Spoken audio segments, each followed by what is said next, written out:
자, 마가복음 11장 12절부터 19절까지 말씀 저와 한 목소리로 함께 읽어보겠습니다. 12절입니다. 시작. 이튿날 그들이 베다니에서 나왔을 때에 예수께서 시장하신지라 멀리서 잎사귀 있는 한 무화과 나무를 보시고 혹 그 나무에 무엇이 있을까 하여 가셨더니 가서 보신즉 잎사귀 외에 아무것도 없더라. 이는 무화과의 때가 아님이라. 예수께서 나무에게 말씀하여 이르시되 이제부터 영원토록 사람이 내게서 열매를 따먹지 못하리라 하시니 제자들이 이를 듣더라. 그들이 예루살렘에 들어가니라. 성전에 들어가사 성전 안에서 매매하는 자들을 내쫓으시며 돈 바꾸는 자들의 상과 비둘기 파는 자들의 의자를 둘러 엎으시며 아무나 물건을 가지고 성전 안으로 지나다님을 허락하지 아니하시고 이에 가르쳐 이르시되 기록된 바 내 집은 만민이 기도하는 집이라 칭함을 받으리라고 하지 아니하였느냐. 너희는 강도의 소굴을 만들었도다 하시매 대제사장들과 서기관들이 듣고 예수를 어떻게 죽일까 하고 꾀하니 이는 무리가 다 그의 교훈을 놀랍게 여김으로 그를 두려워하밀더라.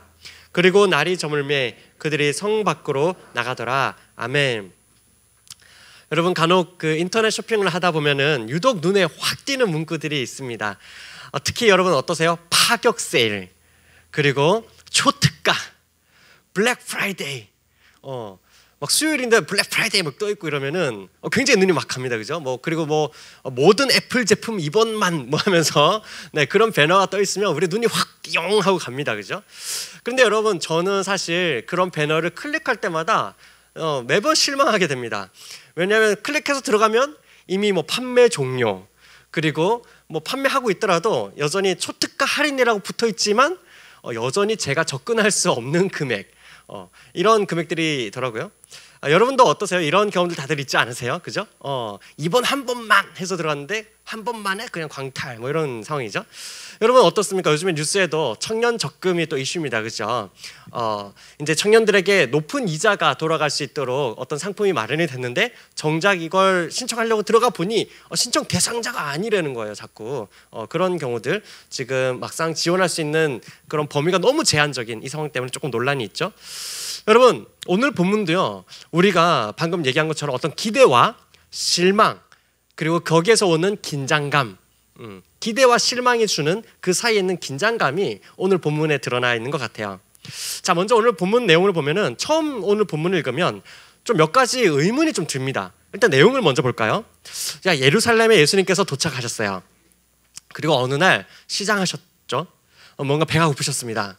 그래서 눈을 들어서 보니까 마침 저게 딱 어떤 나무가 보이는 거예요. 어떤 나무가 저 여기 있어요 하면서 이제 이파리가 무성한 어떤 나무가 막 손짓을 하고 있는 거죠. 저에게 오세요, 저에게 초특가 세일 이러면서 이제 하고 있는 거예요. 자, 무화과 나무인데 이 무화과 나무의 이파리가 굉장히 무성한 거죠.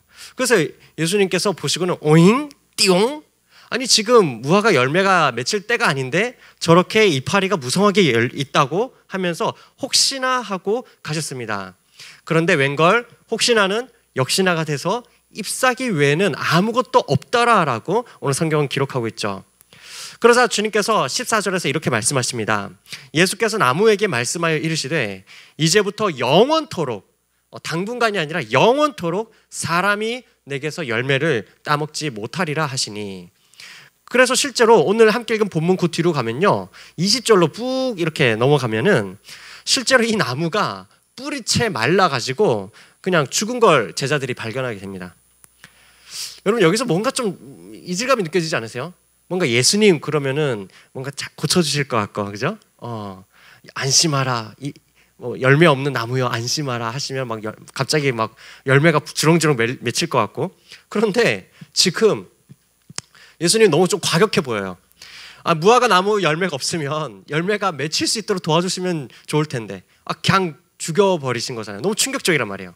그리고 여러분, 어차피 성경을 보면 아직까지 그 열매가 맺힐 철이 아니라고 얘기하고 있습니다. 제철이 아니라는 거예요. 제철이 아닌 때에 주님이 찾으신 건 너무한 건 아닌가? 여기에 이렇게 혹하신 주님이 좀 잘못되신 거 아닌가? 그럼 지금 이렇게까지 하시는 건 주님이 화풀이 하시는 거 아닌가? 라는 생각이 들 수 있죠. 그런데 여러분 여기서 우리가 본문에 대해서 조금 두 가지를 먼저 생각해 볼 필요가 있어요. 첫 번째로는 여러분 무화과 나무의 특성에 대해서 좀 알아야 됩니다. 이 무화과 나무는요 보통 열매가 잎사귀보다 먼저 맺히기 시작한대요. 그러니까 이미 이파리가 무성하다라는 건 그건 이미 열매가 가득하다라는 사인이라는 겁니다. 그러니까 당연히 이파리가 무성하다? 그럼 저기에는 열매가 굉장히 많을 수밖에 없다라는 것이 일반적인 상식이라는 거예요. 이해되시죠? 자, 그 다음에 그러니까 예수님께서 갔는데 열매가 없다. 그 말은 풍성해 보이지만 사실 속은 아무것도 없는 무엇인가 기만하는 그런 상황이 된 건 맞다라는 거죠. 두 번째로는 사실 오늘 본문은요, 오늘 함께 읽은 이 무화과 나무에 대한 이 내용은 바로 그 다음에 이어서 나오는 성전과 관련해서 읽어야 해요. 성경을 여러분 다시 한 번 더 펼쳐서 보세요. 12절부터 14절까지가 성경을 한번 쭉 펼쳐서 보시면 12절부터 14절까지가 무화과 나무에 대한 말씀입니다. 그렇죠? 그 다음에 성전에 대한 이야기가 나오고 또 다시 조금 더 쭉 지나가면 20절부터 25절까지 다시 이 무화과 나무에 대한 이야기가 나옵니다. 그러니까 무화과 나무 이야기, 그리고 그 사이에 지금 성전에 대한 이야기가 중간에 껴들어가 있는 거죠. 그러니까 이거를 이제 성경학자들은 샌드위치라고 이렇게 표현을 합니다. 샌드위치 구조다. 위에 식빵 있고 가운데 이렇게 그 패티나 뭐 햄이 있는 것처럼, 그죠? 이렇게 써있기 때문에 이런 경우는 앞뒤로 둘러싸고 있는 이 무화과 나무 이야기와 그 가운데 있는 본문을 함께 연결지어서 읽어야 하는 것이 신약 시대에 쓰여진 그런 글들의 좀 독특한 특징입니다. 그래서 정합해보면 이런 것이죠. 무화과 나무를 저주하신 것은 그냥 단순히 무화과 너 오늘 기분 나빠, 나 너한테 실망했어, 뿌잉 뺑 이런 게 아니라 성전이 무엇인가 제 기능을 하지 못하는 것에 대해서 예수님께서 질책하고 계시고 엄중하게 경고하고 계시는 본문이라는 거예요. 여러분 보세요. 한번 물어봅시다. 여러분 성전은 보통 뭐 하는 곳으로 우리가 알고 있나요? 성전에서 뭘 하죠? 그렇죠. 우리가 오늘날로 표현하면 예배이고 그 당시로서는 일단 제사입니다. 그렇죠? 여러분 제사를 드릴 때 뭐 합니까? 제사를 왜 드리죠? 뭐라고요? 그렇죠. 네. 죄를 씻기 위해서, 그렇죠? 여러분, 맞습니다. 여러분, 제사를 왜 드립니까? 라고 할 때 우리는 보통 죄를 씻기 위해서라고 이렇게 말합니다. 맞습니다. 하지만 그것만은 아니에요. 여러분, 본래는 성전이 있기 전에 성막이 있었습니다. 그죠? 천막이 있었죠. 그 천막에서 레위인들이 무엇을 해야 하는가를 기록한 책이 레위기입니다. 약간 뭔가 좀 딱딱한 얘기가 들어가는 것 같은데 그냥 한번 가볍게 들어보세요. 가볍게. 너무 외우려고 안 해도 됩니다. 자, 그 레위기에는 성막을 섬기는 레위인들이 무엇을 하는가에 대해서 기록한 책이에요. 이 내용을 간단하게 두 가지로 표현하면 자, 이렇게 정리할 수 있습니다. 따라 볼까요? 오제사, 칠절기. 오제사, 칠절기. 네, 오제사는 뭐 번제, 소제, 화목제, 뭐 속죄제, 속건제 이런 것들입니다. 제사에 관련된 5가지 제사에 관련된 것인데 이 제사는 무엇을 담고 있는 것이냐? 하나님께 우리가 어떻게 나아갈 것이냐, 우리가 하나님 앞에 어떻게 나아갈 것이냐에 대한 것을 때로는 죄를 씻기 위해서, 때로는 감사함을 표현하기 위해서, 때로는 누군가와 이 기쁨을 나누기 위해서 이러한 것들이 담겨 있는 거예요. 그게 제사법으로 나와 있습니다. 그리고 아까 오제사 말고 또 뭐 있었죠? 칠절기가 있었죠, 그죠? 칠절기는 여러분 한 번쯤은 들어봤을 것들이에요. 유월절, 뭐 무교절, 뭐 나팔절, 오순절, 속죄일 뭐 이런 것들이 있습니다. 그죠? 자, 여러분 이런 것들은 1년을 여러 시기로 나누어 가지고 짜여져 있는데 말 그대로 하나님과 동행하는 삶에 대해서 다루고 있는 거죠. 오늘 우리로 치자면 뭐 고난주간, 뭐 부활주일, 또 가을이 되면 추수감자절, 그죠? 또 12월이 되면 또 뭐가 있어요? 성탄절, 그죠? 우리는 그러한 어떤 특정한 주일들을 보면서 그렇다, 우리의 신앙을 한 번쯤 돌아보게 됩니다, 그렇죠? 여러분, 그러니까 사실은 성전에서 하는 건 뭐냐면 아주 좁게 본다면은 죄사함 맞죠? 하지만 그건 조금 좁은 표현이고 보다 좀 더 넓게 본다라면 사실 하나님께 내가 어떻게 나갈 것인가, 그리고 나는 하나님과 어떻게 내 인생을 동행할 것인가, 함께 걸어갈 것인가, 다시 말하면 하나님과의 관계입니다. 성전에서 일어나는 그 일들의 핵심은 하나님과의 관계, 하나님과의 관계에 대한 것들을 다루고 있는 곳이 성전이에요. 거기에서 우리는 신앙생활을 한다라고 하고 우리는 그곳에서 예배라고 하죠. 일어나는 일들이. 그런데 안타까운 건 뭐냐 하면 예수님 당시에 이 성전은 하나님과의 인격적인 관계로 드리는 그 예배라는 것이 사라졌다는 거예요. 그냥 형식만 남아 있었던 것이죠. 그러니까 여러분, 종교적인 형식만 있고 막상 성전 밖에 나오면 일상을 돌아가면 신앙생활과 전혀 상관없이 살아가는 그 사람들의 모습들이 팽배했더라는 겁니다. 안식일이 되면, 절기가 되면 사람들은 성전에 올라갑니다. 올라가서 제사를 드립니다. 그러나 제사는 드렸으면 땡, 끝나면 그냥 나는 또 내 마음대로 살아가는 그런 삶들이라는 거죠. 특히 여러분, 이건 종교 지도자들일수록 고위층일수록 더 심했던 것 같아요. 예수님께서 이 당시에 서기관들의 모습을 보면서 이렇게 조심해야 된다라고 하시는 게 있어요. 뭐냐면 마가복음 12장 38절에서 40절이거든요. 우리 뒤로 조금 가면 있는데 38절에서 예수께서 가르치실 때에 이르시되 긴 옷을 입고 다니는 것, 시장에서 문안을 받는 것, 회당의 높은 자리와 잔치의 윗자리를 원하는 그러한 서기관들을 삼가라. 왜냐하면, 자 40절 함께 읽어볼까요? 시작. 그들은 과부의 가산을 삼키며 외식으로 길게 기도하는 자니 그 받는 판결이 더욱 중하리라 하시니라. 서기관들이 아마도 가난한 과부들의 어떤 재산을 탐했던 것 같아요. 이 사람들은 외식했답니다. 척하는 거죠. 척하는 거죠. 형식만 남아있는 겁니다. 여러분, 그래서 오늘 우리 함께 읽은 그 본문의 17절을 보면 주님께서 성전을 보고 여기는 예배당이다 이렇게 말하지 않고 겉은 예배당이 맞아, 겉은 성전인데 실제로 속은 강도의 소굴이다 라고 이렇게까지 질책하고 계세요. 그죠? 마가복음 11장 17절 이렇게 되어 있죠. 너희는 강도의 소굴을 만들었도다.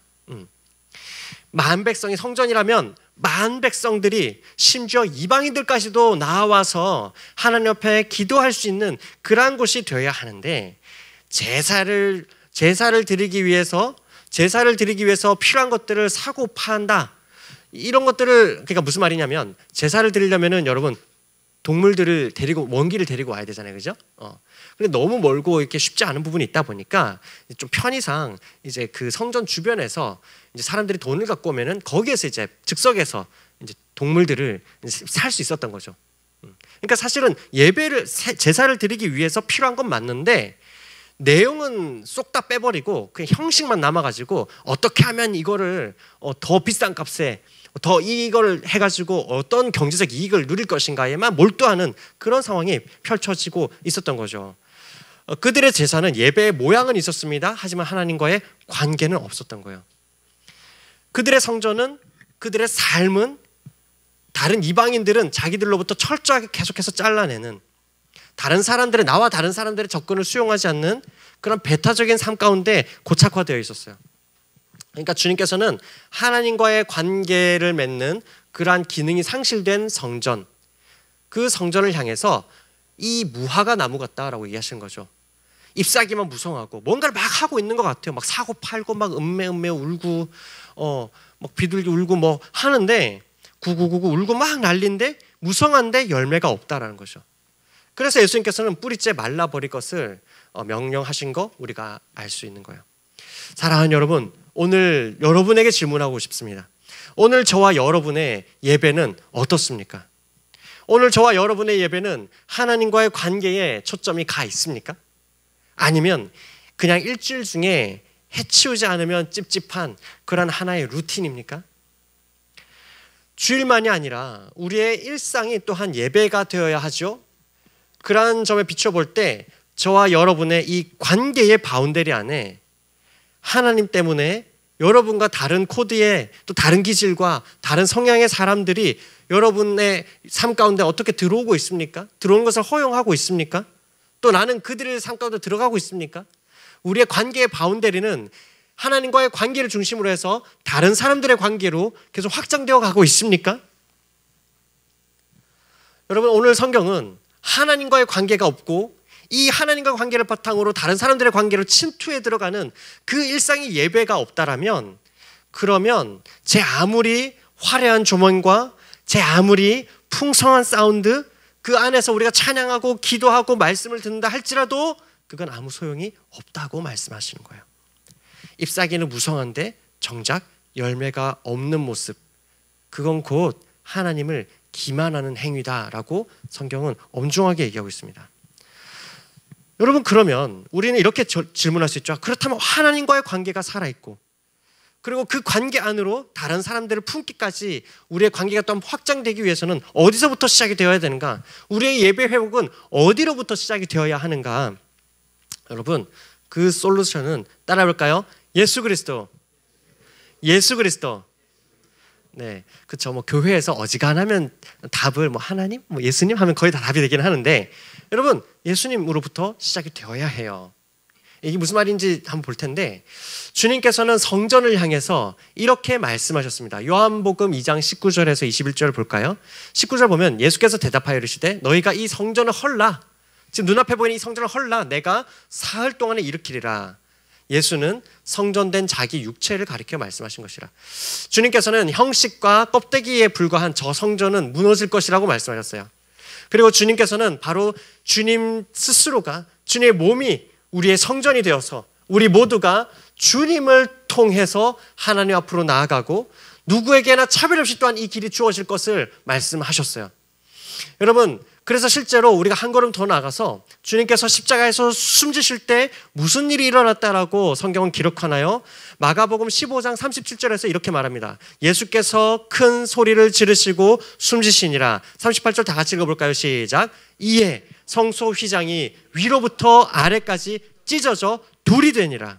그동안 하나님과 사람들을 가로막고 있던 그 휘장이 위로부터 아래까지 쫙 찢어졌다라는 거예요. 예수님께서 숨을 거두시면서 십자가에서 죽으실 때에 하나님과 우리 사이를 가로막고 있던, 그래서 모든 형식과 그런 것들이 파괴되고 찢어지고 우리 모두가 누구나가 하나님 옆에 나아갈 수 있는 그 길을 누가 열었냐 하면 우리가 연 게 아니라 하나님께서 예수님을 통해서 열어주셨다라고 말하고 있습니다. 여러분, 이게 중요합니다. 여러분, 우리의 예배가 회복되는 지점은, 예배가 회복되어야 되는 그 지점은 어디서부터 시작되느냐 하면 예배는 하나님께서 우리에게 길을 열어주신 것이다 라는 데서부터 출발해야 되는 거예요. 무슨 말이냐? 우리는 보통 내가 믿는다고 생각합니다. 우리는 내가 예배를 드린다고 생각합니다. 하지만 아니에요. 출발은 거기서부터가 아닙니다. 내가 예배를 드릴 수 있는 건 하나님께서 나에게 허락하신 거예요. 예배를 드릴 수 있도록 허락하신 겁니다. 죄인들이 하나님 앞에 나올 수 있도록 허락하신 겁니다. 그렇기 때문에 우리는 그 하나님 앞에 나아갈 수 있는 것이죠. 하나님께서 허락하셔서 우리는 믿을 수 있게 된 것이고, 죄인이 하나님 앞으로 나아갈 수 있도록 허락하셔서 우리가 예수님의 십자가라고 하는 그 보혈을 통해서 하나님 앞에 나아가서 예배 드릴 수 있는 거예요. 그러니까 여러분 보세요. 예배라고 할 때 우리에게 예배할 수 있도록 허락해 주신 우리 그 하나님 앞에서 우리의 마음은 어때야 되겠습니까? 늘 감사함일 수밖에 없는 거예요. 그 누구도 내가 예배를 드려준다라고 할 수 있는 그런 게 아니라는 거죠.